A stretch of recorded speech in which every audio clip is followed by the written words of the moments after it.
बहुत important session है pension से जुड़ा हुआ, लेकिन सेशन इंपॉर्टेंट पेंशन के साथ साथ उन लोगों से भी जुड़ा है जो तमाम प्रकार के कॉम्पिटिटिव एग्जाम्स की तैयारी करते हैं और उनके लिए सबसे प्रेफरेंस में होता है सरकारी नौकरी। तो सरकारी नौकरी का जो जॉब सिक्योरिटी वाला एक एंगल है, उसके साथ जो दूसरा सबसे इंपॉर्टेंट एंगल होता है वो होता है पेंशन का। हाल ही में केंद्र सरकार ने पेंशन से जुड़ा एक ऐसा फैसला लिया है जिसके चलते बहुत सारे विद्यार्थी ऐसे होंगे जिनके पेरेंट्स उन्हें अब मोटिवेट कर रहे होंगे कि देख, केंद्र सरकार भी पेंशन के बारे में ये फैसला कर ली है, सरकारी नौकरी की तैयारी कर ले, सिलेक्शन हो जाएगा तो पेंशन भी मिलती रहेगी। क्या है ये पेंशन से जुड़ी कहानी, आज के सेशन में हम डिटेल में बताएंगे, क्योंकि भारत सरकार यूनिफाइड पेंशन स्कीम 2024 लेकर आई है जो अगले वर्ष अप्रैल 2025 से लागू हो जाएगी। स्कीम लॉन्च हुई, क्या विशेषताएं रही, किस प्रकार से ये न्यू पेंशन स्कीम से अलग है, किस प्रकार से ये ओल्ड पेंशन स्कीम से अलग है, तमाम बातें आज के सेशन में होंगी। लेकिन वर्तमान में ही क्यों लाई ये भी हम जानेंगे। लोकसभा चुनावों से पहले क्यों नहीं ले आई, ओल्ड पेंशन स्कीम क्यों नहीं ले आई, तमाम सवाल जितने भी हैं वो आपके आज के इस सेशन में किए जाने हैं। ठीक है, तो unified pension scheme approved by PM Modi led cabinet, ये सुर्खी बनती है और देश भर के 23 लाख केंद्रीय कर्मचारी इससे लाभान्वित होंगे, इसलिए आज का ये सेशन बहुत मायने रखता है। और 23 लाख कर्मचारी लाभान्वित होंगे, उनकी देखा देख अगर कोई राज्य सरकार भी एनपीएस के स्थान पर यूपीएस को अपना लेती है तो लगभग देश में 90 लाख कर्मचारी हैं जो इनसे सीधे प्रभावित होंगे। और 90 लाख कर्मचारी का मतलब है लगभग 3.5 करोड़, अगर औसत एक घर में 4 लोग भी रहते हैं तो 3.5 करोड़ लोग प्रभावित होंगे। और अगर ऐसा होता है तो इनडायरेक्ट तरीके से बहुत सारे युवा जो एग्जाम्स की तैयारी कर रहे हैं वो इस बात से मोटिवेट होंगे कि देखो, सरकारी नौकरी में सरकार पेंशन देती है, पेंशन देती है आफ्टर रिटायरमेंट, इसके लिए सरकारी नौकरी करनी चाहिए। तो एक तरह से इसका बहुत व्यापक प्रभाव क्षेत्र है, इसी के लिए आज के हम इस सेशन में चर्चा करने वाले हैं। ठीक है, पीआईबी की कटिंग देख लेते हैं। Cabinet briefing by union minister Ashwini Vaishnaw ji national media centre में वो करते हैं और अपने स्तर पर वो सारी जानकारी देते हैं, जिसके बाद प्रधानमंत्री मोदी का ट्वीट आता है और वो कहते हैं कि हम लोग सरकार की तरफ से उन कर्मचारियों को जो केंद्र के लिए काम कर रहे हैं उनकी नेशनल प्रोग्रेस में योगदान को ध्यान में रखते हुए अपनी तरफ से गवर्नमेंट एम्प्लॉइज के लिए यूनिफाइड पेंशन स्कीम लेकर आए हैं। इसके बारे में सब तरफ से अपडेट आता है। शनिवार 24 अगस्त के दिन ये जानकारी बाहर निकल कर आती है। यूपीएस 1 अप्रैल 2025 से भारत में लागू हो जाएगा और जो अब तक एनपीएस चला आ रहा था, यानी न्यू पेंशन स्कीम चला आ रहा था, वो लोग अगर एनपीएस के साथ ही रहना चाहते हैं तो रहें, अदरवाइज उन्हें भी एक मौका अवश्य दिया जाएगा कि वो एनपीएस छोड़कर यूपीएस में आ जाएं।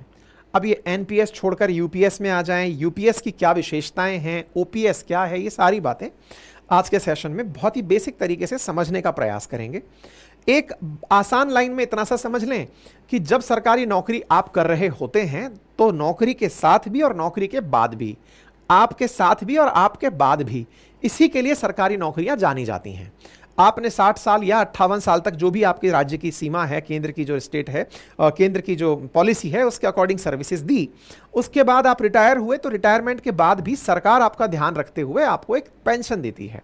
पेंशन रिटायरमेंट के बाद की सैलरी है जी, वो जो आपके बिना काम किए मिल रही है, आपने जो काम किया था उसी को ध्यान में रखते हुए मिल रही है कि आपने 60 साल तक बहुत देश के लिए सेवा की थी, अब आप जब तक जिंदा हैं आपको ये अमाउंट मिलता रहेगा। लेकिन अगर आपको कुछ हो जाता है पेंशन के समय पर तो आपके जो परिवार में आपके जस्ट आश्रित हैं उनको आपकी यह पेंशन मिलती रहती है।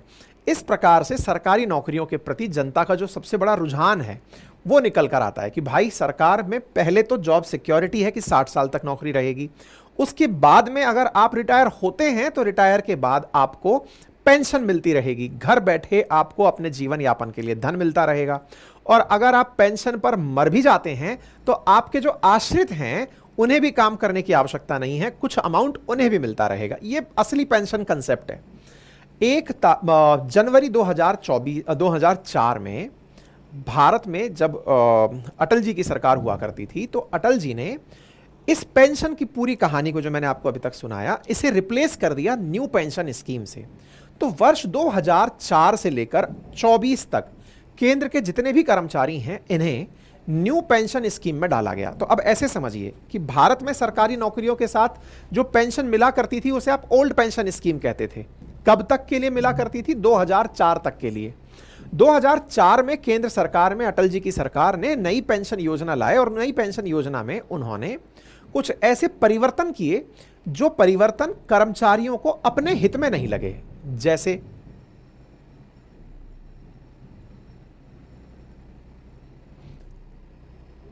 अपने हित में नहीं लगे ऐसे क्या फैसले थे जो केंद्र सरकार लेकर आई?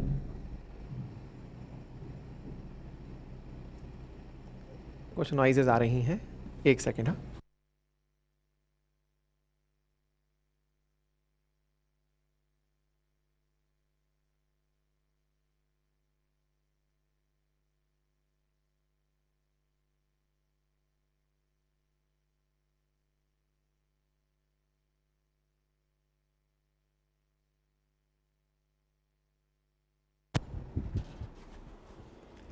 हाँ जी, माफी चाहता हूं। ऐसे में अब स्थिति ये निकल कर आई कि एनपीएस में जो ओपीएस की फैसिलिटीज थी वो सरकार ने कुछ घटा दी थी। उनके स्थान पर कुछ नई फैसिलिटीज के साथ सरकार ने लोगों को एक राह दिखाई कि देखो आने वाले समय में ना आपका पैसा शेयर मार्केट में लगाएंगे। वो क्या व्यवस्था थी वो भी हम बताएंगे। और बोले वो लगा करके आपको एक लमसम अमाउंट देंगे, लेकिन हाँ ये तय था कि जो ओपीएस में बेनिफिट मिला करते थे एनपीएस में वो बेनिफिट नहीं थे। इसके चलते देश भर में एनपीएस के खिलाफ कर्मचारियों का विरोध रहा, लेकिन सरकार इस बात को यह हवाला देते हुए कर गई कि देखो आप लोगों को पेंशन देने पे हमें बहुत खर्चा उठाना पड़ता है, हमारा बहुत नुकसान होता है, हमारा बहुत सारा पैसा इन्वेस्ट हो जाता है। ऐसे में केंद्र सरकार को एनपीएस लाने के लिए मजबूर होना पड़ा है। ऐसे कह के एनपीएस ले आए थे और उन्हीं की देखा देख बहुत सारी राज्य सरकारें भी एनपीएस ले आई। एनपीएस आ गया साहब, लेकिन अब केंद्र सरकार उस एनपीएस के स्थान पर यूपीएस लेकर आई है, जिसका नाम यूनिफाइड पेंशन स्कीम है, जिसे लोग एनपीएस से अच्छा बता रहे हैं और ओपीएस की तुलना में कुछ कमियों वाला पा रहे हैं। ऐसे में क्या कमियां हैं, यूपीएस में क्या अच्छाइयां हैं, एनपीएस से क्यों बेहतर है, और एनपीएस जिनको मिल रहा था जो 4 से लेकर 24 तक के कर्मचारी थे उनका क्या होगा? पहले तो उनका जान लो। 4 से 24 तक के कर्मचारियों को भी यूपीएस का लाभ मिलेगा, यानी कि वो कर्मचारी जो उस दौर में लगे थे उनको भी इसका लाभ मिलता रहेगा। और इवन जो एनपीएस के कारण अभी रिटायर होकर जा भी चुके हैं उन्हें भी इस यूपीएस के आने के बाद सामंजस्य का अमाउंट कि हाँ भाई इतना पैसा तुम्हें कम मिला था तो चलो तुम्हें ये पैसा और दे देते हैं। ऐसे समझो कि एनपीएस के बाद यूपीएस के आने से केंद्र सरकार के ऊपर धन का मतलब ज्यादा असर पड़ेगा, यानी कि एक प्रकार से बोझ ज्यादा पड़ेगा। इसका सीधा सा अर्थ यह है कि जब केंद्र पर ज्यादा बोझ पड़ेगा इसका स्वाभाविक अर्थ है कि जनता को अब ज्यादा पैसा मिलेगा आफ्टर रिटायरमेंट। ठीक है, तो जनता के पर्सपेक्टिव से अगर बात करते हो तो यूपीएस एनपीएस से अच्छी घटना कोई घटी है जिसके बारे में आज चर्चा करने वाले हैं, केंद्र के रेस्पेक्ट में कि साहब केंद्र का ज्यादा पैसा खर्च होगा तो केंद्र वाले इसको अपने लिए तो नुकसान ही बताएंगे। ठीक है, चलिए, तो यूपीएस के अंदर कुछ मेजर पॉइंट्स हैं जिन पॉइंट्स को मैं एक एक करके आपके सामने डिटेल में डिस्कस करूंगा, जिसमें कि सबसे पहला पॉइंट यह है कि व्यक्ति जब केंद्र की सरकार की केंद्रीय जो कर्मचारी है उसकी नौकरी से जब रिटायर्ड होगा तो उसके बाद में एक निश्चित पेंशन दिया जाना शुरू होगा। आखिरी साल जब उसकी नौकरी का है उस समय नौकरी के दौरान 12 महीने में जो उन्हें एवरेज बेसिक सैलरी मिल रही है उसका 50% उनको पेंशन में दिया जाएगा। मान लीजिए कोई व्यक्ति आखिरी महीने में रिटायरमेंट के बिल्कुल नजदीक लाख रुपए की तनख्वाह पा रहा है तो 50,000 उनकी पेंशन होगी। पहली चीज तो ये, और ये पेंशन पाने के लिए उन व्यक्ति के पास में कम से कम 25 साल की सर्विस होनी चाहिए। आप कहेंगे सर किसी की 25 से कम रह गई तो हो सकता है कि कोई व्यक्ति नौकरी 50 साल की उम्र में लगा हो, 45 की उम्र में लगा हो। पोस्ट कई बार ऐसा होता है ना, कुछ लोग ऐसे होते हैं जो सेना से रिटायर होकर के आते हैं या फिर किसी ऐसे कोटा के तहत नौकरी पाते हैं जो कि सरकार के द्वारा एज रिलैक्सेशन में काउंट होता है। उनका क्या होगा भाई? सरकार ने एज रिलैक्सेशन देकर के, जैसे स्टेट के अंदर अगर आप राजस्थान में नौकरी करते हैं तो राजस्थान में 40 साल की उम्र तक आप लोग फॉर्म भर सकते हैं, 60 साल में आप रिटायर्ड हो जाएंगे। 25 की तो उम्र ही नहीं हुई। हालांकि एनपीए ये जो यूपीएस है ये राजस्थान पर अभी लागू नहीं हुआ है, राजस्थान में ऑलरेडी ओपीएस चल रहा है गहलोत सरकार की तरफ से, जब गहलोत जी थे उन्होंने घोषणा की थी। लेकिन पॉइंट ये है कि जिनके 25 पूरे नहीं हुए, 25 क्यों पूरे नहीं होते? क्योंकि कई लोग तो 40 की उम्र में नौकरी में आते हैं और कई एडिशनल रिलैक्सेशन पाकर कई लोग तो ऐसे हैं जो 45 से अधिक उम्र में जॉब में आ रहे हैं, सरकारी नौकरी में आ रहे हैं। आकर के 10-15 साल की नौकरी बची, उनका क्या होगा? तो उनके लिए कहा गया है कि अगर किसी ने मिनिमम 10 साल की नौकरी भी की है तो भी उन्हें पेंशन मिलेगी। लेकिन हां, उन्हें 25 साल की नौकरी पूरी करने वाले को जैसे 50% आखिरी तनख्वाह का मिलती है, उन्हें ऐसा नहीं मिलेगी। तो बोले फिर उन्हें मिनिमम 10,000 रुपये तनख्वाह पेंशन मिलेगी। अगर किसी ने 10 साल की सर्विस की है तो 10,000 रुपये उसको पेंशन दे दी जाएगी। मतलब ये मैटर नहीं है कि उन्होंने 10 साल नौकरी की और आखिरी समय पर उनकी तनख्वाह मान लो लाख रुपए थी तो भी उनको पेंशन 10,000 ही मिलेगी, उनको 50,000 नहीं मिलने वाली है। ठीक है, तो जो लोग लेट ज्वाइनिंग करते हैं, लेट नौकरी में जाते हैं, उनके लिए ये थोड़ा सा टेंशन वाली बात है। जब ओपीएस हुआ करता था तो ओपीएस में ये कोई प्रावधान नहीं था कितने साल की नौकरी, सीधा था आप नौकरी से रिटायर्ड होंगे तो आपको आपकी आखिरी तनख्वाह का आधा मिल जाएगा। यहां इस तरह का प्रावधान डाल दिया गया, यानी एक तरह से जो लेट एंट्री करके आते हैं लोग, जैसे मैं आपको बताता हूं, बहुत सारे लोग ऐसे होते हैं जो सेना से रिटायर्ड होकर के आते हैं, रिटायर होकर के रिटायरमेंट के बाद वो जॉब में एंट्री करते हैं। तो जॉब में एंट्री करते हैं तो उनके लिए जनरली ज्वाइनिंग का जो एज है वो थोड़ा लेट होता है, तो संभवतः वो 25 साल की एज पूरी ना कर पाए, या फिर वो लोग जो कि कई प्रकार के रिलैक्सेशंस के थ्रू पहुंचे हैं उन्हें इस तरह के लाभ नहीं मिलेंगे। सीधा सीधा सा ये लाइन में दिखाई दे रहा है। ठीक है, अच्छा, पेंशन के लिए 25 साल। अब हाँ, एक चीज और, 10 और 25 का ये दो ही क्राइटेरिया नहीं, ये प्रोपोर्शनेटली रखें। जैसे किसी की 20 साल की नौकरी है तो उस तरह से फिर समायोजन कर लेंगे कि हाँ भाई 20 साल में इसको कितनी मिलनी चाहिए। तो सरकार ने इस पर अभी कोई स्पष्ट लाइन नहीं बताई है। अगर कर्मचारी की मौत हो जाती है तो परिवार को भी एक निश्चित पेंशन दी जाएगी, जो कर्मचारी को जो पेंशन मिलने वाली थी उसका 60% होगी। मान लो कि मरने पर, मतलब मरने से पहले किसी कर्मचारी को 50,000 रुपये पेंशन मिल रही थी तो उसका 60% यानी 30,000 रुपये पेंशन अब उनके परिवारजनों को मिलने लगेगी। ठीक है, और मिनिमम एश्योर्ड पेंशन उनको दी जाती रहेगी, ऐसा यूपीएस के अंदर कहा गया है। इसमें इंडेक्सेशन को भी जोड़ा गया है, मतलब एक तरह से जो महंगाई बढ़ रही है उस महंगाई की वजह से जो एक्स्ट्रा पैसे मिलने चाहिए, क्योंकि पता चल रहा है कि आज आप बोल रहे हो 10,000, पता चल रहा है 20 साल बाद में इस 10,000 की कोई वैल्यू ही नहीं रह गई। तो ऐसे में महंगाई का भी एडजस्टमेंट चलता रहेगा। जैसे ओपीएस में हुआ करता था, ओपीएस यानी ओल्ड पेंशन स्कीम 2004 से पहले वाली, उसमें महंगाई भत्ता ऐड होता जाता था कि महंगाई बढ़ी है, और महंगाई को काउंट करने के लिए क्या होता है, देश भर में महंगाई के लिए एक कंज्यूमर प्राइस इंडेक्स होता है। तो consumer price index for industrial worker वाला जो सूचकांक है उससे अंदाजा लगाएंगे कि कितनी महंगाई बढ़ी, उसको एडजस्ट करते हुए इस यूपीएस में भी पेंशन दी जाएगी, जस्ट लाइक ओपीएस। ठीक है, तो यहां पर ओपीएस की तरह ही डियरेंस अलाउंस दिया जाएगा, बिल्कुल वैसे ही जैसे पहले दिया जाता है, यानी डीए की तरह ही यहां पर भी एक महंगाई के साथ साथ महंगाई का भत्ता दे दिया जाएगा जो कि ग्रेजुएटी से अलग होगा। ठीक है, महंगाई भत्ता दिया जाएगा, ये जानकारी मैंने आप लोगों को दे दी, हमने इस बारे में सारी जानकारियां आपको दी। हालांकि इस बारे में बहुत से लोगों का काफी सारा प्रश्न था कि इससे सरकार के ऊपर अतिरिक्त भार क्या आएगा। तो 6250 करोड़ रुपए इस वर्ष के लिए, यानी 25-26 के लिए जब पेंशन बटेगी उस समय 6250 करोड़ रुपए अतिरिक्त भार केंद्र सरकार पर आएगा, और साथ में 800 करोड़ रुपए सरकार को, जो आज से पहले लोग रिटायर हो गए हैं उनके पैसों को सेट करने में, कि हाँ भाई आपको एनपीएस की वजह से ये नुकसान हुआ था, उसको हम एडजस्ट कर देते हैं, उसके लिए 800 करोड़ रुपए जो कि अनाउंस कर दिए गए हैं। तो कुल मिलाकर के सरकार को 7,050 करोड़ रुपए का अतिरिक्त भार आने वाला है इस साल इस योजना के आने के चलते। ठीक है, ऐसे में यह तो तय हो गया कि एनपीएस वर्सेस यूपीएस में एनपीएस से ज्यादा सरकार को खर्च करना पड़ेगा, और ऐसे में यूपीएस की वजह से आम जनता को अधिक लाभ होगा।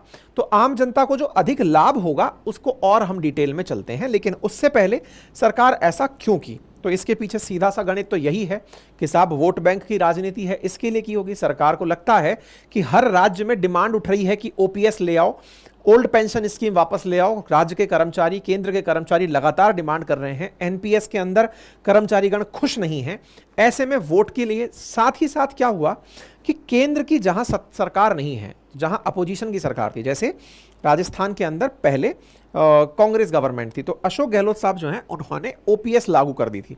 ओपीएस की घोषणा से जनता में बड़ा ही सकारात्मक असर आया था, मतलब लोगों के अंदर एक बहुत पॉजिटिव वाइब्स आई थी कि सोचो 20 साल से जो केंद्र नहीं कर पा रहा था वो यहाँ पे इन्होंने कर दिया है। अब हुआ ये था कि उस समय तक ये लोगों के बीच में बड़ा चर्चा का विषय था कि सरकार अगर पेंशन में इतना पैसा बांटेगी तो भाई हमारे ऊपर बहुत ज्यादा आर्थिक भार आ जाएगा। बहुत सारी ऐसी चीजें कि सरकार को फ्रीबीज में पैसा नहीं बांटना चाहिए, लेकिन हाँ केंद्र के जो अपोजिट सरकारें थी जिन राज्यों में, उनमें जो ओपीएस की घोषणा होने लगी तो हर राज्य के अंदर से ये डिमांड उठने लगी कि क्यों नहीं, जब राजस्थान जैसा राज्य कर सकता है तो और राज्य क्यों ना करें। ऐसी डिमांड के चलते केंद्र पर एक नेचुरल प्रेशर क्रिएट होने लगा कि नहीं भाई ओपीएस जैसा, या तो ओपीएस लाओ, और अगर ओपीएस नहीं लाए तो ओपीएस जैसा कुछ लाओ, क्योंकि ओपीएस लाते तो अपोजिशन ये कहता कि ये तो हमारी योजना की कॉपी है, तो फिर उसकी जगह कुछ और योजना। तो इसीलिए केंद्र सरकार ने 2023 में एक समिति गठित की थी, और उस समिति का काम यही था कि वो ये जानकारी जुटाएगी कि ओपीएस का किस तरह से बेटर वर्जन लाया जा सकता है और एनपीएस को कैसे रिप्लेस किया जा सकता है, क्योंकि अपोजिशन के जहां जहां सरकारें थी वहां पर ओपीएस की डिमांड हो रही थी। जनता, कर्मचारी जो पुराने लोग हैं वो पुरानी पेंशन बहाली के लिए लगातार आंदोलन कर रहे थे। ठीक है, ऐसे में केंद्र सरकार के द्वारा दिसंबर 2003 के अंदर जो ओपीएस हटा करके एनपीएस लाई गई थी, उसको रिप्लेस करने के लिए टीवी सोमनाथन की अगुवाई में अप्रैल 2023 में एक कमेटी गठित की गई, क्योंकि लगातार विभिन्न राज्यों में जिस तरह से पुरानी पेंशन योजना की मांग उठने लगी, इसको ध्यान में रखते हुए केंद्र ने फिर एक समिति बनाई, और उस समिति ने हर राज्य के जो फाइनेंशियल सेक्रेटरी हैं, वहां के बड़े लीडर्स हैं और कर्मचारी यूनियन हैं, उनके साथ चर्चा की। उसके बाद कमेटी ने कैबिनेट को न्यू पेंशन स्कीम में बदलाव की कुछ सिफारिशें दी। वही सारी सिफारिशें हैं जो यूनिफाइड पेंशन स्कीम के नाम से निकलकर आपके सामने आई हैं, जो 1 अप्रैल 2025 से लागू होंगी। इसका मतलब यह है कि केंद्र को भी यह समझ में आ गया था कि ये जो डिमांड उठ रही है ये दूर तलक जाएगी, आने वाले समय में उन लोगों के लिए भी ये बड़ा कारण बनेगी जो तैयारी कर रहे बच्चे हैं। ऐसे ही बहुत सारे लोग इस योजना के बारे में बहुत ज्यादा क्यूरियोसिटी रखते थे कि सरकार ओपीएस जैसा कुछ लेकर आए। तो अब कितना नजदीक पहुंच गई है ये ओपीएस के? यूपीएस सामने आई और सरकार कह रही है कि ये एनपीएस में आ रही सारी शिकायतों को दूर कर रही है, और ये बिल्कुल ओपीएस की तरह यानी ओल्ड पेंशन स्कीम की तरह ही एक सुनिश्चित पेंशन लेकर आई है, यानी कि प्रॉपर तरीके से आपको यहां पर पुरानी पेंशन की तरह अब पेंशन मिलना शुरू होगी। अच्छा साहब, निश्चित पेंशन की बात क्या है, अब वो जान लीजिए। देखो क्या था ना कि जब न्यू पेंशन स्कीम आई थी, अब इसमें कुछ बच्चे old pension scheme, new pension scheme और यूनिफाइड पेंशन स्कीम, जो सबसे ज्यादा लेटेस्ट है ना उसका नाम यूपीएस है। न्यू पेंशन स्कीम जब मैं शब्द यूज कर रहा हूं तो ये 2004 से चालू हुई पेंशन स्कीम है, जो 24 तक चली, जो 1 अप्रैल 2025 को यूपीएस में बदल जाएगी। ठीक है, तो जो न्यू पेंशन स्कीम थी ना, उसमें क्या था कि निश्चित पेंशन की कोई गारंटी नहीं थी। गारंटी नहीं थी से क्या मतलब है कि इंटरेस्टिंग बात, न्यू पेंशन स्कीम केवल सरकारी कर्मचारियों के लिए भी नहीं थी, कोई भी प्राइवेट कर्मचारी भी अपनी तनख्वाह से एनपीएस में एंट्री कर सकता था। जो एनपीएस यानी न्यू पेंशन स्कीम थी, इसमें होता यह था कि कर्मचारियों की जो बेसिक सैलरी होती थी और जो उनको डियरेंस अलाउंस मिलता था, महंगाई भत्ता मिलता था, उसका 10% हिस्सा काट लिया जाता था, यानी सरकार अपने पास रख लेती थी। मान लीजिए किसी व्यक्ति की 50,000 सैलरी है, बेसिक सैलरी में से 5,000 सरकार ने अपने पास रख लिए। अब उन 5,000 को शेयर मार्केट में सरकार निवेश कर देती थी कि भाई इस पैसे को हम शेयर बाजार के अंदर लगाएंगे। ठीक है साहब, शेयर बाजार का अगर प्रदर्शन अच्छा रहा, और जनरली ऐसा होता है ना, जैसे आप में से बहुत सारे लोग म्यूचुअल फंड में एसआईपी लगाते हैं, सिस्टमैटिक इन्वेस्टमेंट प्लान में पैसा लगाते हैं, हालांकि उसके बावजूद भी एक लाइन म्यूचुअल फंड्स में लिखी हुई आती है कि भाई ये बाजार के अधीन है, बाजार से प्रभावित भी होंगी। तो आपने जो पैसा लिया वो मतलब सरकार ने आपका पैसा काटा और काट करके उसको शेयर बाजार में लगा दिया। अब शेयर बाजार में उस पैसे ने क्या मतलब ऊंचाइयां पकड़ी कि नीचाइयां पकड़ी कि कहां रह गया, मार्केट है साहब, मार्केट कभी क्रैश कर गया तो गारंटी नहीं है। आपका पैसा लग तो गया, पैसा लग गया, अब ये गारंटी नहीं है कि ये पैसा बढ़कर ही मिलेगा। हो सकता है आपका 10-10% करके पैसा तो खूब सारा इकट्ठा हो गया, लेकिन लास्ट मोमेंट पर जब आप तलाशने पहुंचे, बोले साहब मार्केट क्रैश हो गया इसलिए हम कुछ नहीं दे पाएंगे। तो श्योरिटी नहीं थी। शेयर मार्केट के नाम पर बहुत से लोग डरते भी तो हैं। ऐसे में इस बात का विरोध होता था कि ना साहब हमको ये नहीं चाहिए। हालांकि आपका 10% काट के सरकार लगाए तो आपके दिमाग में एक प्रश्न आएगा, मेरा पैसा आप काट कर क्यों लगाएंगे, मैं खुद ही लगा लूंगा। अगर मुझे पैसा काट के मार्केट में लगाना है तो मैं आपसे क्यों कटवाऊं। इसके पीछे सरकार ने एक एडिशनल लालच दिया हुआ था, और वो क्या था? लालच ये था कि आपको आपकी पेंशन का 14% यानी कि आपने 10% कटाया, सरकार आपकी बेसिक पे का 14% खुद से आपके साथ इस फंड में ऐड करेगी, 14%, जब न्यू पेंशन स्कीम हुआ करती थी। ठीक है, अब क्या किया है सरकार ने, अब तनख्वाह तो अभी भी 10% कटती रहेगी, यानी ये जो यूपीएस आ रहा है इसमें 10% तो अभी भी कटती रहेगी, लेकिन जो पहले 14% कटता था अब वो 14% जो भारत सरकार देती थी अब वो 18.5% देगी। यानी एक प्रकार से केंद्र सरकार कर्मचारियों के फंड में जो पैसा ऐड करेगी जिससे उस व्यक्ति को तनख्वाह पेंशन मिलती है बाद में, उस फंड में 18.5% अपनी तरफ से ऐड कर देगी। बेसिक तनख्वाह अगर किसी की एक्स अमाउंट है तो उसका 18.5% उस फंड में ऐड हो जाएगा। तो फिर सवाल बनता है, तो एनपीएस में पहला शेयर मार्केट में पैसा लगता था, अब बोले ऐसा नहीं है, जो नेचुरल बैंकिंग में मिलने वाला इंटरेस्ट है उस तरह से चलेगा। इस कारण से यह एक निश्चित पेंशन की गारंटी देगा। कौन? यूपीएस। तो एनपीएस का सबसे बड़ा डर कौन सा खत्म कर दिया? डर यह खत्म कर दिया कि यहां पर एक निश्चित पेंशन की अवधि बना दी गई, निश्चित पेंशन जरूर मिलेगी। ठीक है, तो फंड में अब सरकार जो है इस तरह से काम करेगी। एक बात और थी, क्या एनपीएस के अंदर सारा पैसा ही निवेश कर देती थी क्या सरकार? पता चले बाद में आदमी कह रहा है कि साहब मेरे पास तो कुछ नहीं बचा। नहीं, 40% हिस्सा ही सरकार बाजार में निवेश करती थी और उसके साथ ही सारी चीजें चलती रहती थी। अच्छा, तो क्या एनपीएस जिनके पास था वो अब यूपीएस स्कीम में शामिल हो पाएंगे? आंसर है बिल्कुल हो पाएंगे। उन्हें एक मौका दिया जाएगा कि आप अगर एनपीएस से खुश हैं कि साहब मेरा 40% पैसा मार्केट में लग रहा है, कल को पता चल रहा है मेरा पैसा ज्यादा बड़ा बन के निकलेगा, फिर मत कहना। तो अगर आपको लगता है कि मेरा पैसा सरकार के द्वारा बैंक में लगता रहे या फिर उसमें शेयर मार्केट में लगता रहे, वो सेफ है, आप वो खेलें। लेकिन अगर आपको चाहिए कि नहीं साहब ये बिल्कुल वैसे है, जैसे कुछ लोग आपसे कहते हैं ना कि आपके पास पैसा है इसका क्या करोगे, या आप तो एफडी में लगाओगे या फिर इसको बाजार में लगाओगे, शेयर मार्केट में लगाओगे म्यूचुअल फंड्स के थ्रू। तो कुछ लोग कहते हैं साहब मैं थोड़ा सा कन्वेंशनल आदमी हूं, पैसा मेरा बैंक में रखा रहे, एफडी का ब्याज मिलता रहे, फिक्स डिपॉजिट का, मैं उसमें खुश हूं। कुछ लोग होते हैं कि यार एफडी का परसेंटेज जितना मिल रहा है उससे तो कहीं ज्यादा परसेंटेज बाजार में एवरेज रिटर्न दे रहा है। तो जिनको लगता है कि मेरे को एवरेज रिटर्न बाजार से अच्छे मिल सकते हैं, उनके कुल जमा का 40% मार्केट में लगा है और मार्केट लगातार ग्रो हो रहा है। पुरानी कितनी भी साइकिल्स को उठा के अगर आप देखें तो मार्केट ने हमेशा फायदा ज्यादा ही दिया है फिक्स डिपॉजिट से, और आपको यह समझ में आता है तो आप कहेंगे कि साहब मैं तो एनपीएस के साथ ही ठीक हूं, मेरे को यूपीएस के साथ नहीं जाना। तो यहां पर ऑप्शन दिया जाएगा उन कर्मचारियों को जो यूपीएस में शिफ्ट होना चाहते हैं, कि वो अगर उनको लगता है कि साहब मुझे तो यूपीएस में जाना है तो यूपीएस में वो जा सकते हैं। ठीक है साहब, अब अगर हम बात करते हैं कि ओपीएस के साथ यूपीएस की तुलना क्या है, यानी कि जो नई वर्तमान में जो पेंशन आ रही है इसके तहत क्या अलग है जो ओपीएस में था और यहां नहीं था।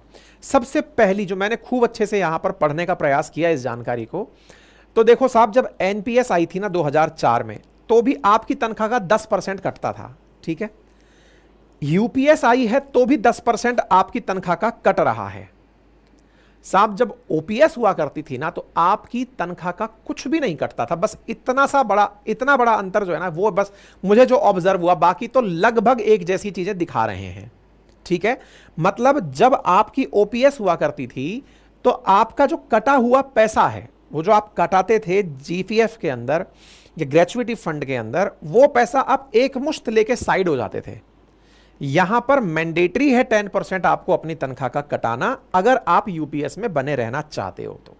ठीक है, यही सबसे बड़ी जानकारी जो मुझे दिखाई दी इसमें यह है कि वेतन आधी राशि पेंशन, तो सरकारी कर्मचारी रिटायर होने के बाद कर्मचारी के वेतन की आधी पेंशन के रूप में दी जाती थी। यह सब मैंने आप लोगों को यहां पर बता दिया। ठीक है साहब, अब कुछ पॉइंट्स पे इन अंतर्स को तीनों को एक साथ लेके पढ़ लेते हैं। यूपीएस के तहत केंद्र सरकार के कर्मचारियों को लाभ मिलेगा, एनपीएस का केंद्र और प्राइवेट कर्मचारी दोनों को लाभ मिलता था, दोनों प्रकार के लोग ले सकते थे। यूपीएस केवल केंद्र के कर्मचारियों के लिए। हाँ, कुछ लोग पूछेंगे कि क्या राज्य सरकार के कर्मचारियों को भी ये मिलने वाला है क्या? तो आंसर है नहीं, राज्य सरकार के कर्मचारियों को नहीं, केंद्र सरकार के कर्मचारियों को। राज्य अगर चाहते हैं कि वो इस योजना में आए तो वो इस योजना में आ सकते हैं। ठीक है, ओपीएस में पेंशन के लिए वेतन से कोई कटौती नहीं होती थी, यही सबसे इंपॉर्टेंट बात था। एनपीएस में 10% होता था और यूपीएस में भी 10% होगा, लेकिन यूपीएस में सरकार 18.5% अपनी जेब से भी डालेगी। ओपीएस यानी पुरानी जो पेंशन स्कीम थी 2004 से पहले वाली, जिसकी डिमांड होती रही थी, उसमें जीपीएफ की फैसिलिटी हुआ करती थी, जबकि एनपीएस में यह सुविधा नहीं थी और यूपीएस में एक मुश्त राशि रिटायरमेंट के बाद दी जाने की सुविधा रखी गई है कि भाई आप लोग अपनी तरफ से जो पैसा इकट्ठा किए उसको एक मुश्त प्राप्त कर लो, कटा रहे हो ना उसको ले लो। आपको लगता है कि साहब मैंने पैसा कटाया, मुझे एक साथ चाहिए, मुझे पेंशन चाहिए ही नहीं, ले सकते हो, यह प्रावधान यहां पर है। एनपीएस शेयर बाजार से लिंक थी, यह शेयर बाजार से लिंक नहीं है। एनपीएस में 40% शेयर बाजार में लगता था। यूपीएस में रिटायरमेंट के तहत एक निश्चित पेंशन दी जाती थी जो 12 महीने के एवरेज बेसिक पे का 50% होती थी। ओपीएस में रिटायरमेंट के समय पे भी निश्चित पेंशन दी जाएगी, मतलब यूपीएस में भी दी जाएगी और एनपीएस में भी, जो अंतिम मूल वेतन का। तो यहां पर ये दोनों बराबर हैं, बस एनपीएस से अच्छा क्या हो गया है कि पहले पेंशन की श्योरिटी नहीं थी, अब पेंशन की श्योरिटी है। ठीक है, इसके साथ साथ जो पॉइंट्स हैं वो मैंने लगभग आप लोगों को बता दिए हैं। अच्छा, एक जो कर्मचारियों की क्वेरी आ रही है वो ये है कि यूपीएस में जो ब्याज पर टैक्स लगता था, मतलब इसको लेकर के ब्याज पर टैक्स लगेगा या नहीं, इसको लेकर के क्वेरी है। क्योंकि जो ओपीएस था ना, उसमें क्या होता था कि कर्मचारी जो अपना पैसा जीपीएफ में जमा कराते थे, जीपीएफ में उनको एक इंटरेस्ट मिलता था उनके जमा पैसे पर, और वो जमा पैसे का जब वो बाद में मतलब इकट्ठा होकर बड़ा पैसा बनता था, तो एक मुश्त तो 20 लाख मिलता ही था उनको, उसके अलावा उन्होंने कितना पैसा इकट्ठा कर लिया वो भी जो मिलता था, उस पर टैक्स नहीं लगता था। तो यूपीएस में ये बड़ा सवाल है जिस पर लोग अभी क्लैरिटी चाह रहे हैं कि भाई अगर लास्ट में हम अपना पैसा कटा के ला रहे हैं, मतलब जमा कराते जा रहे हैं 10% इधर से और 18% उधर से, मान लो कि एक आदमी अपनी तरफ से जिंदगी भर तनख्वाह में से 25 साल तक अगर 10-10 हजार रुपए भी जमा कराता जा रहा है, सरकार 18.5% जमा कराती जा रही है, एक बड़ी अमाउंट बनकर आ गई, उस पर ब्याज भी मिल रहा है, और ब्याज के बाद में वो पैसा जैसे उसके पास आया, सरकार ने कहा इतना पैसा, ये तो 30% स्लैब में आ गया, इसका 30% काट लो। इस पर अभी सरकार की तरफ से स्पष्टीकरण लोग चाह रहे हैं। अभी बहुत सी चीजें धीरे धीरे पता चलेंगी क्योंकि अप्रैल 25 में लागू होने वाला है, ठीक है। अच्छा, तो ये जानकारी मैंने आप लोगों को कुल मिलाकर के यहां पर दे दी। तो रिटायर हो गए उन कर्मचारियों को भी लाभ मिलेगा क्या? बिल्कुल, जो रिटायर हो चुके हैं एनपीएस के तहत उन्हें भी इसका लाभ मिलेगा, और इसके लिए सरकार ने बकायदा 800 करोड़ रुपए निकाल लिए हैं ऑलरेडी। तो ये सारी की सारी बातें हैं, तो कुल मिलाकर मैंने आपको बता दी। तो कुल मिलाकर यूपीएस में अशोर्ड पेंशन हो गई है, तो ये एनपीएस से बेहतर है। 50% आपको आपकी आखिरी बेसिक पे का मिलेगा, लेकिन कंडीशन अप्लाई, 25 साल की नौकरी जरूरी है, और इन्फ्लेशन को ध्यान में रखते हुए महंगाई का भी इसके अंदर प्रावधान कर दिया गया, वो भी आपको मिलती रहेगी। और अगर आपकी नौकरी बहुत कम रह जाती है तो कम से कम 10 साल की नौकरी पर आपको 10,000 का मतलब तनख्वाह देने का यहां पर वादा कर दिया गया है। अब इसको थोड़ा सा इस तरह से समझ लेते हैं। अगर कोई व्यक्ति 25 साल की उम्र में नौकरी करने जुटता है, यानी कि 25 साल में कोई नौकरी पकड़ लेता है, तो इसका मतलब है 60 साल की उम्र में रिटायर्ड होगा तो 35 साल नौकरी करेगा। अगर वो व्यक्ति एनपीएस में था मतलब जब उनकी तनख्वाह में से 10% कट रहा था और सरकार उसमें 14% अपनी तरफ से ऐड कर रही थी। यूपीएस के केस में उस व्यक्ति का 10% तो कट रहा है तनख्वाह से, यानी बेसिक पे से, लेकिन सरकार कितना ऐड कर रही है? 18.5% ऐड कर रही है ना। तो इसको एक बार अंतर में देख लेते हैं। मान लीजिए कि वो व्यक्ति नौकरी कर रहा है तो उसकी लास्ट सैलरी 1,36,595 रुपए, एक लमसम आइडिया लगाया अपन ने, इधर दोनों तरफ बराबर रख लिया कि मतलब यूपीएस में भी 1,36 मिल रहा है और एनपीएस में भी 1,36 मिल रहा है। सरकार यहां पर 14% अपनी तरफ से ऐड कर रही है, यहां 18.5% ऐड करते जा रही है। एम्प्लॉय का अपने अपने तरफ से 10% की तरफ से कंट्रीब्यूशन चल रहा है। तो ऐसे में एनपीएस का जो कार्पस बना, यानी 35 साल में उस व्यक्ति ने अपनी तनख्वाह से जो ऐड कराया वो कितना कराया? 3,59,54,344 रुपए, यानी एक तरह से 3.5 करोड़ रुपए उस व्यक्ति की 35 साल की नौकरी के बाद इकट्ठे हुए एनपीएस के कॉर्पस में। वहीं यूपीएस के कॉर्पस में उस व्यक्ति के 4.25 करोड़ इकट्ठे होंगे, क्योंकि सरकार ने अपनी तरफ से कंट्रीब्यूशन बढ़ा दिया है। यही सबसे इंपॉर्टेंट बात है जो आपको समझनी है कि यहां पे सरकार का कंट्रीब्यूशन 14 की जगह 18.5% जो हुआ है ना, इसकी वजह से किसी आम व्यक्ति को लगभग 66 लाख रुपए का फायदा हो रहा है 35 साल की नौकरी के अंदर। यह सबसे बड़ा डिफरेंस है जो यहां पर क्रिएट हुआ है, यानी यूपीएस एनपीएस से सीधा एक बार में ही एज लेती हुई यहां दिख रही है उस कॉर्पस में जो व्यक्ति अपनी तरफ से जमा करा रहा है। ठीक है साहब।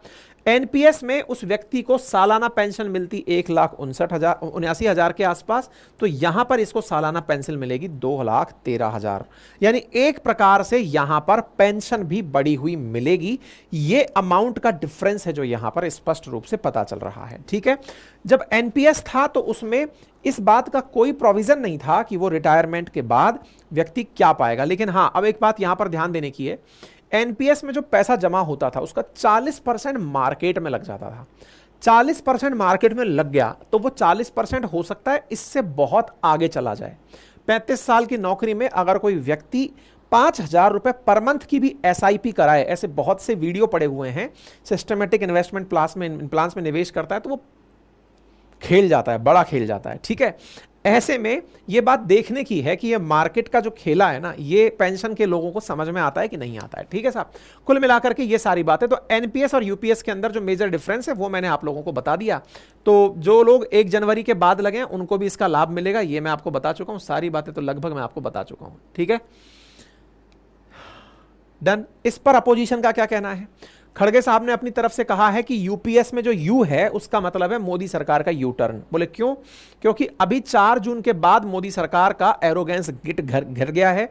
हम लंबे समय से डिमांड कर रहे थे कि हमको ये पेंशन मिलनी चाहिए। अब सरकार ने ये वाली जो चीज की है ये अपने आप में ये दर्शाती है कि जब ओपीएस का पहले विरोध कर रहे थे अब उन्हें ओपीएस जैसा कुछ लाना पड़ा।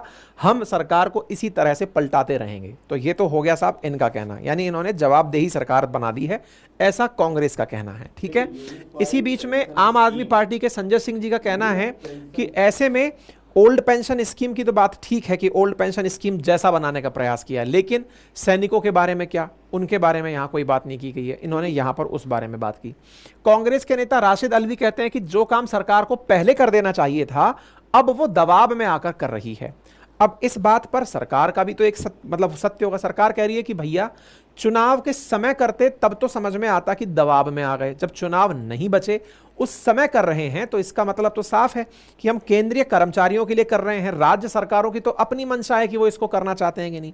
23 लाख कर्मचारियों के लिए कर रहे हैं। इलेक्शन लोकसभा के थे तब अगर करते तो समझ में आता कि आपके दाब में आ गए, डर गए कि आपका बहुत ज्यादा प्रभाव पड़ गया। लेकिन जब इलेक्शन नहीं है, सब न्यूट्रल कंडीशंस चल रही हैं, उस समय इस योजना को लाए हैं। अगर आपको लगता है कि अभी भी डर कर लाए हैं तो फिर तो भैया आपका डर ही है जिससे शासन चल रहा है। तो सत्ता पक्ष और विपक्ष दोनों अपने अपने तरीके से बातें कर रहे हैं। कुल मिलाकर के कहने का अर्थ यह है कि ये एनपीएस से बेहतर है, ये समझाने में हर आदमी, यानी कि एक तरह से अपोजिशन भी खुश है कि यूपीएस आ गया तो एनपीएस से बढ़िया हुआ। ठीक है, क्योंकि यहाँ पे गारंटेड पेंशन की बात हो रही है। ठीक है, तो उम्मीद है ये आप लोगों को बात। अच्छा, और महाराष्ट्र ने अपनी तरफ से ये कहा है कि वो अपने राज्य में एनपीएस के बाद अब यूपीएस को लागू कर रहा है। तो यानी अब केंद्र की देखा देख अगर राज्य सरकारें भी इसे लागू करती हैं तो उनमें महाराष्ट्र पहला राज्य बन गया है जिसने केंद्र की तर्ज पर यूपीएस लागू कर दिया है। यानी महाराष्ट्र के जो भी वो हैं कर्मचारी हैं, सरकारी कर्मचारी हैं, उन्हें इसका लाभ मिलेगा। इस पर भी राजनीति हो रही है। महाराष्ट्र में इलेक्शन हो रहे हैं, तो इलेक्शन होने हैं, तो ऐसे में भविष्य के इलेक्शंस को ध्यान में रखते हुए वहां पर भी ओपीएस की डिमांड उठती। ओपीएस की डिमांड उठती तो देखो यहां पर यूपीएस आ गया। यूपीएस आ गया तो ऐसे में अपोजिशन का एक बड़ा पॉइंट जो है वो डाइल्यूट हो गया, क्योंकि वहां पर अपोजिशन लोगों को प्रॉमिस कर रही होती कि हम आपको ओपीएस देंगे। तो यहां पर ओपीएस का जैसा ही कुछ मिल गया, अश्योर्ड गारंटी मिल गई, तो ये अपने आप में अपोजिशन का एक बड़ा पॉइंट जो है वो लूज हो गया। ऐसा यहां से निकल कर आ रहा है। ठीक है, बाकी आप लोगों की क्या राय है इस विषय पर जरूर रखें।